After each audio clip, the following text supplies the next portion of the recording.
Hello, welcome. This is Rob Astor, and I'm here to tell you all about my brand new tribute album, Dreams of Future Past.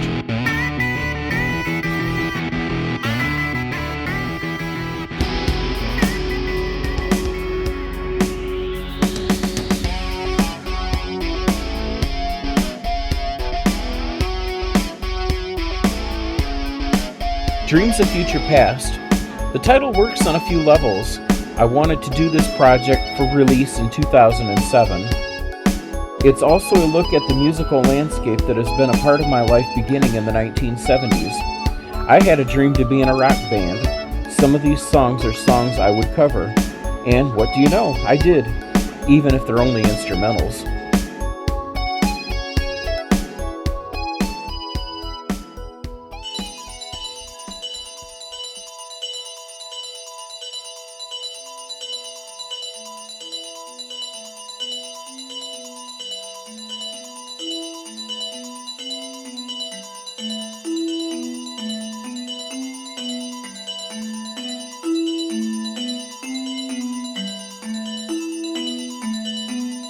I guess the best place to start any story is at the beginning. In 2006, I was recording classical arrangements of Christmas music and writing classical arrangements while working on Holst's Planet Suite. I also did a lot of early 1900s music. When I got done, I needed to sort of shake it all off. I had this incredible primal urge to turn up the volume and record rock and roll music. The first track I worked out was Led Zeppelin's The Rover. Right after that, I did Whole Lotta Love. Boy, did it ever feel good. It was refreshing and completely recharged my batteries. All of a sudden, I wanted to record songs I'd been listening to and singing along with for years. Between popular music, video game music, and instrumental music, I managed to record 5 hours worth of material. Originally, I was going to release 3 CDs. My plan didn't pan out the way I wanted. For a few years, everything in my creative life was on hold while my private life completely changed.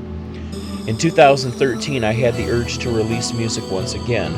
One of those projects had to be this tribute album. So I went through everything I'd done and picked out the very best tracks. Then I re-recorded a few of them to bring them up to standard. Lastly, I recorded a few more that I hadn't got to before now. The final result is the 16-track tribute album, Dreams of Future Past.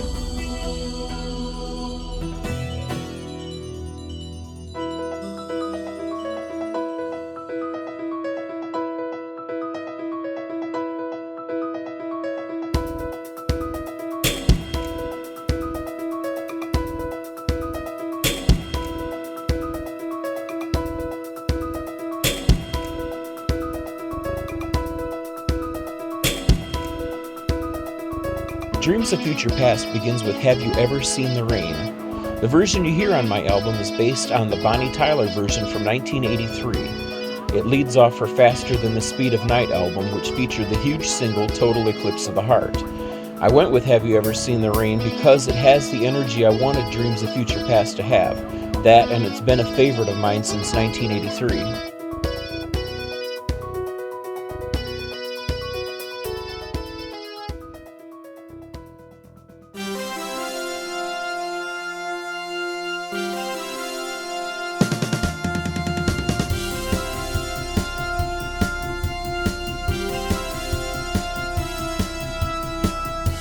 Twilight is the second track on Dreams of Future Past.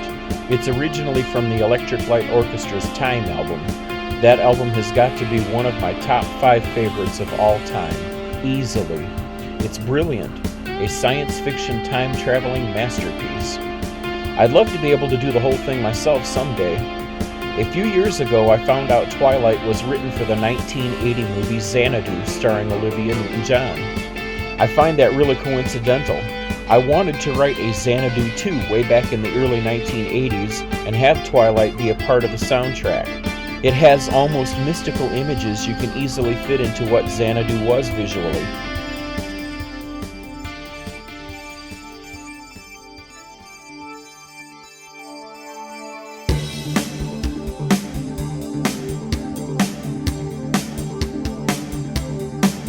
Duran Duran was huge in the early to mid-1980s.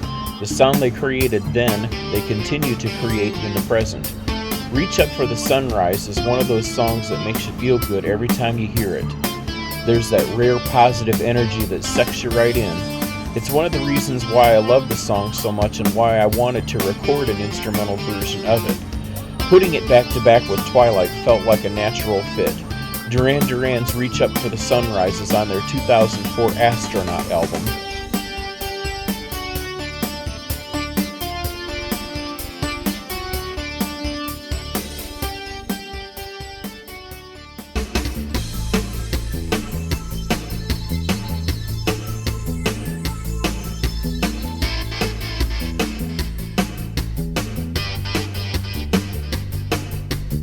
Okay, imagine this. A concept album about being abducted by aliens. That's exactly what the self-titled first album by A Flock of Seagulls is all about. In 1982, MTV was still very young, and the video for I Ran So Far Away was in constant rotation. A few years later, Bowling for Soup did a rock version of the song on their album Drunk Enough to Dance. Their version was used in the title sequence of the cartoon Knights of the Zodiac. In so many ways, I Ran So Far Away has everything 80s going for it. Big hair, neon colors, brilliant poetry, and a popular cartoon. There's nothing not to like. The version you hear on Dreams of Future Past is a sort of hybrid version of the version recorded by A Flock of Seagulls and by Bowling for Soup.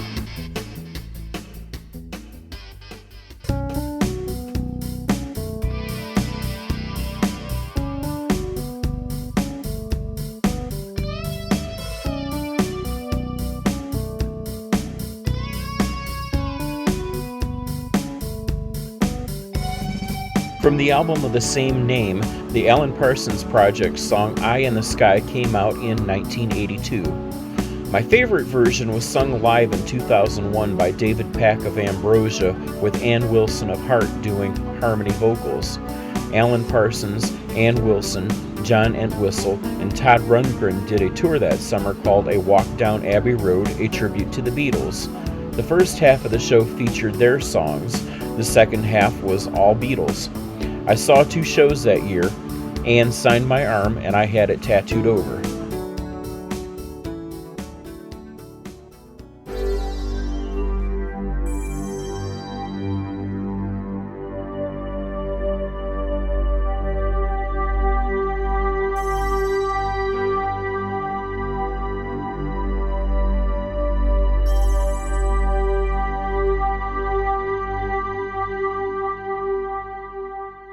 I chose to do For Your Eyes Only by Sheena Easton because I was sure I could get the keyboard parts to fit right next to Twilight and Reach Up for the Sunrise. They all work really well. In fact, on Dreams of Future Past, everything from Twilight to For Your Eyes Only fits together like a mini concept album. Even in their original forms, they go together lyrically.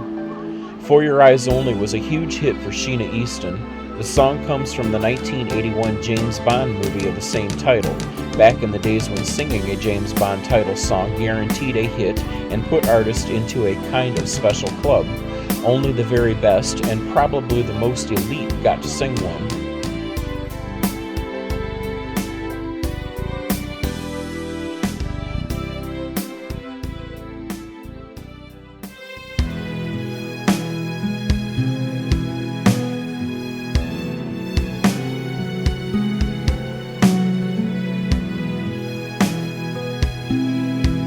In May 1977, Star Wars changed the world, changed it in many ways that continue to resonate to the present.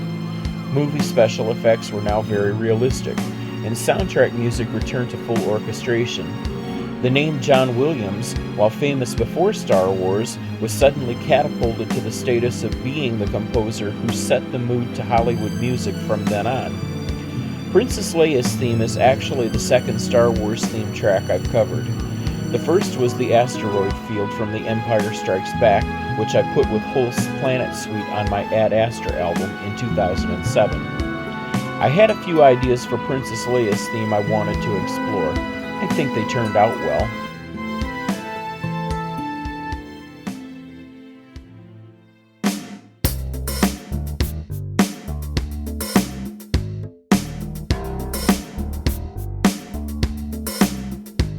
going to share a little story with you now that very few people ever knew. In 1985, I started my senior year of high school. We had a talent show that year that I auditioned for. I used to hang around with a friend named Kevin who really believed I had it in me to be a singer. At the time, Olivia Newton-John had just released her album Soul Kiss. I loved it from beginning to end. In the 1980s, if an artist or a band had a hit song, there was almost always an extended version released. Soul Kiss was no different. Naturally, I had it. On the extended single, there was an instrumental version of the song. When the day for auditions came, Kevin and I walked to school. I had the tape in my big boombox, and a few of my other friends were there too. One was a guy we called Ace who usually dressed like Prince. When I was asked what I was going to do, I think it surprised the judges, and more so because I had the instrumental version with me. Everyone else was sort of just singing along. I was scared, but I did the audition and everyone clapped. I think some of them were surprised I could get up on the stage, but also that I did that song, and not too badly. I didn't get to be in the talent show, but that's never diminished my love for singing, and certainly not for my efforts of being an artist.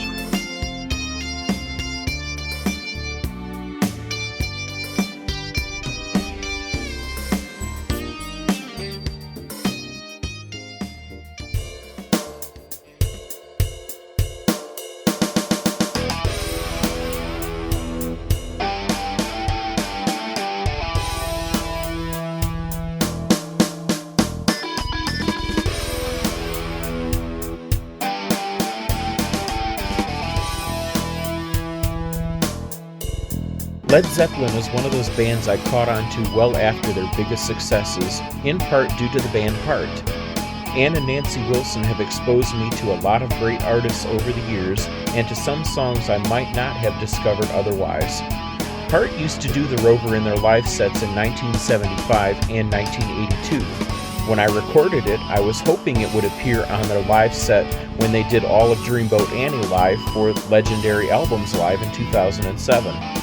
Nobody but nobody sings Zeppelin like Ann. I really got a charge from the energy of this song. Right away, I set out to record Whole Lotta Love and Black Dog.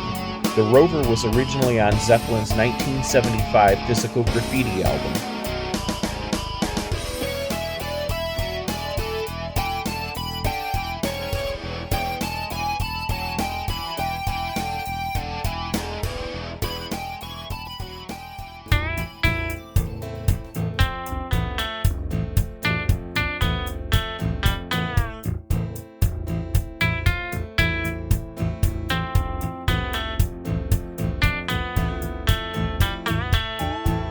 Next up on Dreams of Future Past is a Stevie Nicks song she recorded in Fleetwood Mac.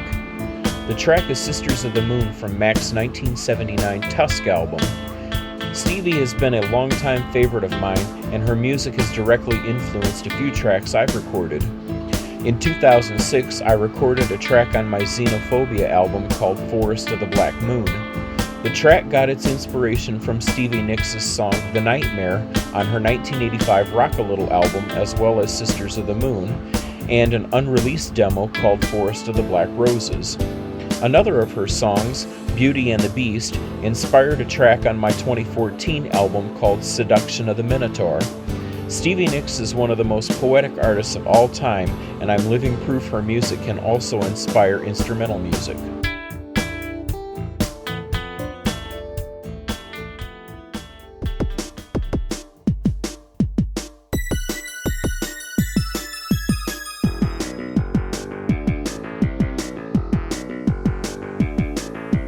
I really like the early 1980s post-punk new wave power pop sound that combined upbeat music with really good keyboard layers. This was one of the reasons why I wanted to get a synthesizer. One of the bands that drew me into this was Berlin, fronted by Terry Nunn. There are so many songs to choose from by this band to represent what I'm talking about.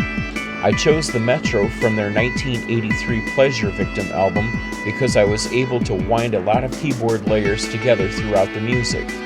There are a few other Berlin songs I'd like to record someday.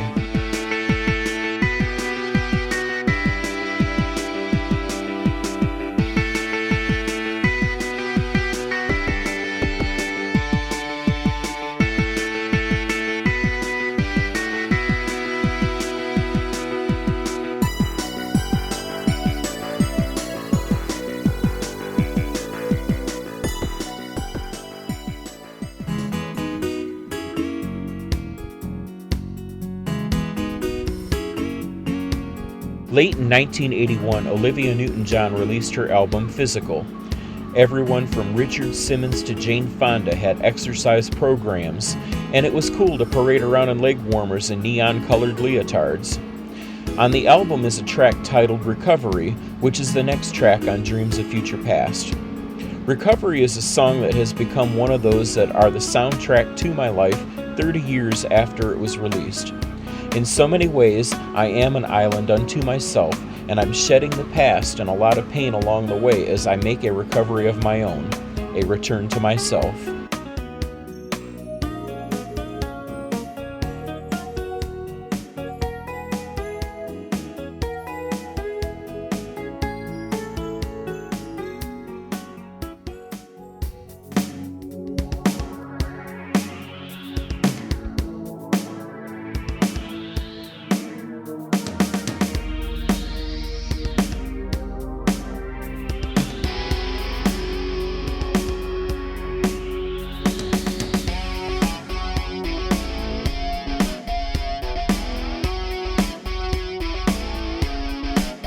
The teenager in me is very much alive and well.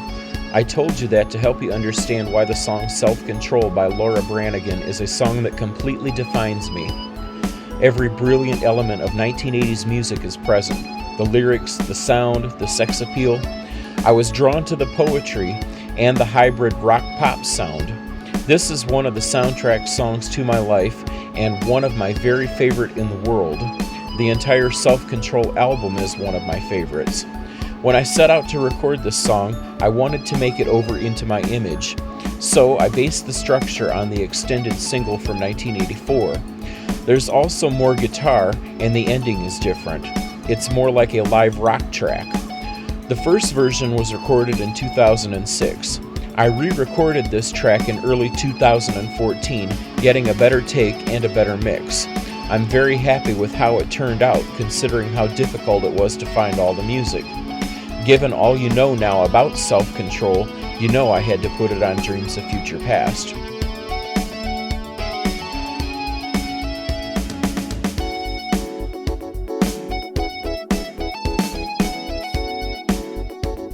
2014 marks 10 years since Laura Branigan's passing. Laura, you are missed.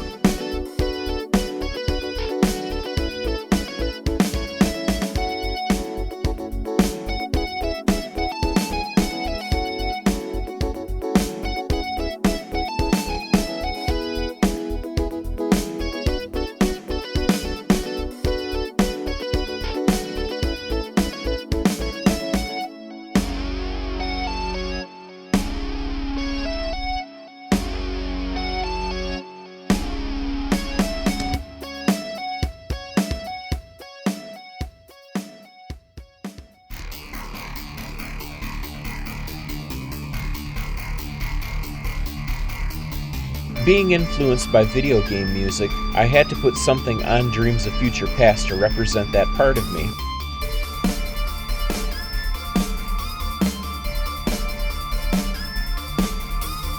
From 2006 to 2008, I recorded a lot of music featured in Sonic the Hedgehog video games. The track that stood out is called Panic Puppet, found in Sonic 3D Blast from 1996. However, the version I recorded has a very different arrangement, very rock and roll.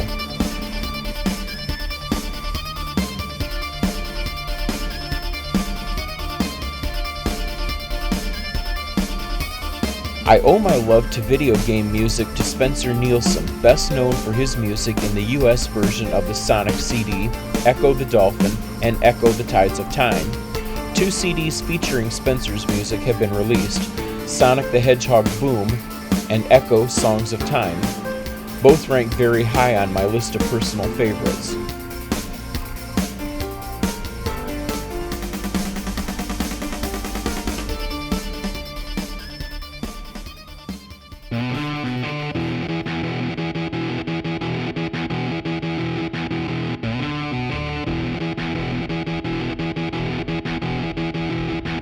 Whole Lotta Love was the second of 3 back-to-back Led Zeppelin tracks I worked out for what would become Dreams of Future Past.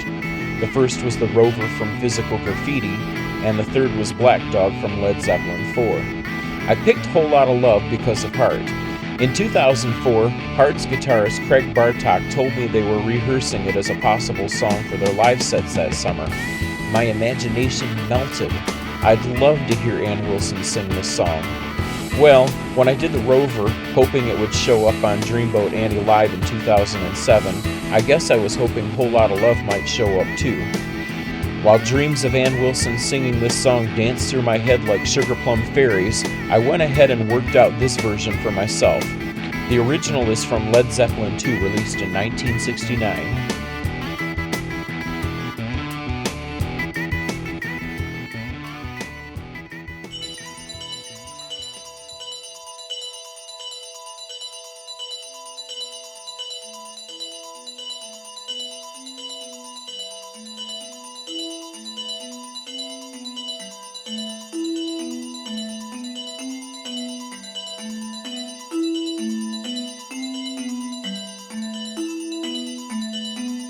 The final track on my tribute album, Dreams of Future Past, comes from Tangerine Dream.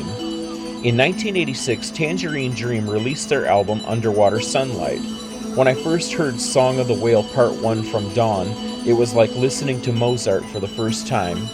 I had been blind and deaf and suddenly could see and hear. Listening to this track was the closest thing to a religious musical experience I'd ever had. I had loved movie soundtracks, so I was no stranger to instrumental music. What Tangerine Dream did for me was introduce me to a whole new world of instrumental music.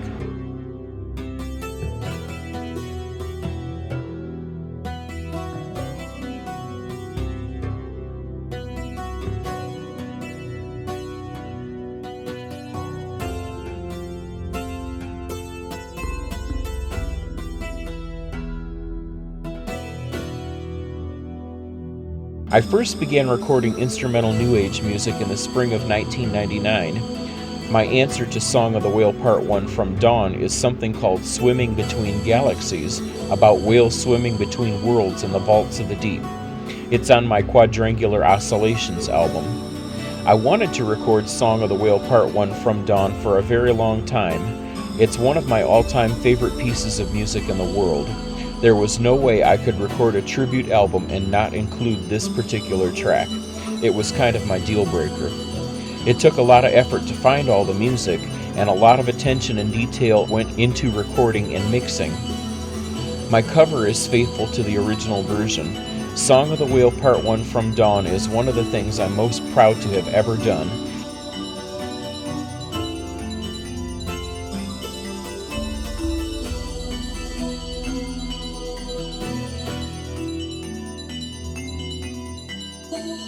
Tangerine Dream is one of my favorite bands. I never get tired of listening to Lily on the Beach, Exit, Dream Mixes 4, or the 5th disc from the Tangents box set.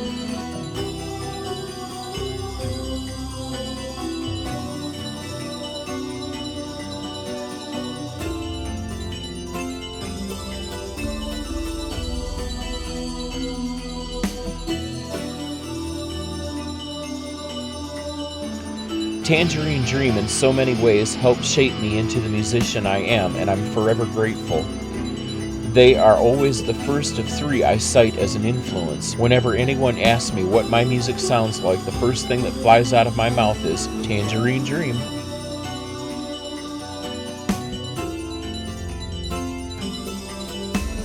Well, we've come to the end of this musical journey on Dreams of Future Past.